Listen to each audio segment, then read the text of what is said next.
बिस्मिल्लाहिर्रहमानिर्रहीम। नाज़रीन मोहतरम, आज सरगोदा के अंदर एक मदरसे में एक और माँ की गोद जो है वो उजड़ गई कि एक बच्चा जो कुरान की तालीम हासिल करने आता है लेकिन घर पहुँचता है तो कफन के अंदर लिपटा होता है। क्या वजह है? टीचर के तशद्दुद की वजह से। ये एक हादसा नहीं है बल्कि एक अलमिया है कि इन्हीं पिछले गुज़िश्ता 3 से 4 हफ्तों के अंदर मुल्क पाकिस्तान के अंदर मुख्तलिफ जगहों के ऊपर तकरीबन 3 से 4 ऐसे केसेस जो हैं वो रिपोर्ट हुए हैं कि जहां पर मदारिस के अंदर बच्चों के ऊपर तशद्दुद किया गया और उसके तशद्दुद करने की वजह से बच्चा जो है वो अपनी जान गंवा बैठा। अब आप जरा ये वीडियो मुलाहिजा कीजिए कि किस तरह बच्चे के ऊपर तशद्दुद किया गया।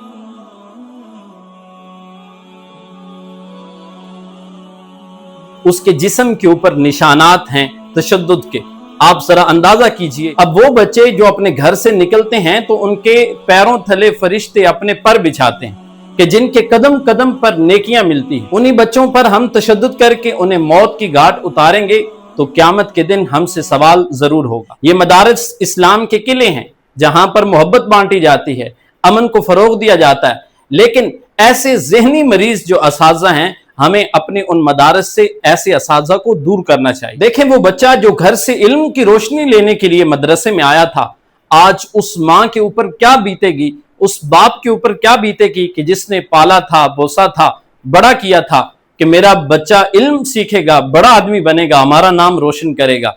लेकिन कैसा रोशन किया तुम लोगों ने उसके बाप, उसके वालिदैन के नाम को, कि आपने उसको मौत की घाट उतार दिया। कि वो वालिदैन जिनके बच्चों के ऊपर तशद्दुद किया, वो कहते हैं हम मदरसे के अंदर आए, हमें बताया गया कि आपके बच्चे की तबीयत खराब है, लेकिन वालिदैन से मिलने नहीं दिया जाता।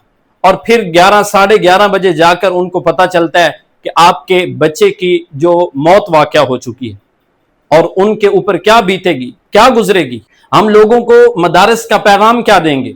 क्या पैगाम देंगे कि मदारिस अमन की जगह है? बल्कि ये ज़हनी मरीज लोग जो हैं ये मदारिस को बदनाम करते हैं।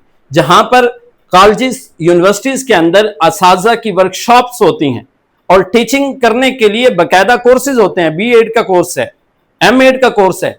इसी तरह मदारिस के असातिज़ा को भी, जितने भी हमारे बड़े बड़े मदारिस हैं, उनको चाहिए कि अपने असातिज़ा और जितनी भी उनकी ज़ेली शाखें हैं उनके असातिज़ा को वर्कशॉप्स करवाई जाएं ताकि वो इस तरह का तशद्दुद जो है इसकी तरफ न जाएं, लोगों को मदारिस से दूर न करें, लोगों को इस्लाम से दूर न करें। हमें सोचना होगा कि हमें किस तरह इस सिस्टम को बेहतर करना है। और ऐसे लोग जो इस काम के अंदर मुलव्वस हैं, हम अपील करते हैं हुकूमत पाकिस्तान से कि वो उनको कैफरे किरदार तक पहुंचाए। और किसी एक फर्द के करने की वजह से, कोई एक काम करने की वजह से पूरे का पूरा इदारा जो है वो बदनाम हो जाता है। किसी एक जगह पर ऐसा वाक़या होने से सारे का सारा सिस्टम जो है वो उसको खराब तस्वर नहीं किया जाएगा, बल्कि वो जो लोग हैं जो इस सिस्टम को खराब करना चाहते हैं, हमें उन लोगों को गैफरे किरदार तक पहुंचाना है। हमें अपने मदारिस को इल्म, मोहब्बत और तरबियत का गहवारा बनाना है। यहां से सिर्फ और सिर्फ नूर निकले, यहां से जुल्म न निकले। आका अलैहिस्सलातु वस्सलाम ने अपनी हयात तय्यबा के अंदर कभी भी किसी बच्चे के ऊपर तशद्दुद नहीं किया। हजरत अनस रदियल्लाहु ताला अन्हु फरमाते हैं, मैंने 10 साल आका अलैहिस्सलातु वस्सलाम की खिदमत के अंदर गुजारे। अगर कभी कोई हमसे, मुझसे कोई गलती हो जाती, कोई नुकसान हो जाता, आका अलैहिस्सलातु वस्सलाम मुझे डांटते भी नहीं थे। तो हमें हुजूर की सीरत को अपनाना है, जहां से इल्म लेना है, जहां से हमें नूर मिलता है। हमने जुल्मत की तरफ नहीं जाना, जुल्म की तरफ नहीं जाना, तशद्दुद की तरफ नहीं जाना, हमने अंधेरों की तरफ नहीं जाना, बल्कि अपने इन बच्चों को हमने नूर के उजालों की तरफ लेकर जाना है, रोशनियों की तरफ लेकर जाना। लिहाजा वालिदैन से भी गुजारिश है कि ऐसे मदारिस का इंतखाब करें जहां इल्म के साथ बच्चों की तरबियत के ऊपर भी फोकस रखा जाता है।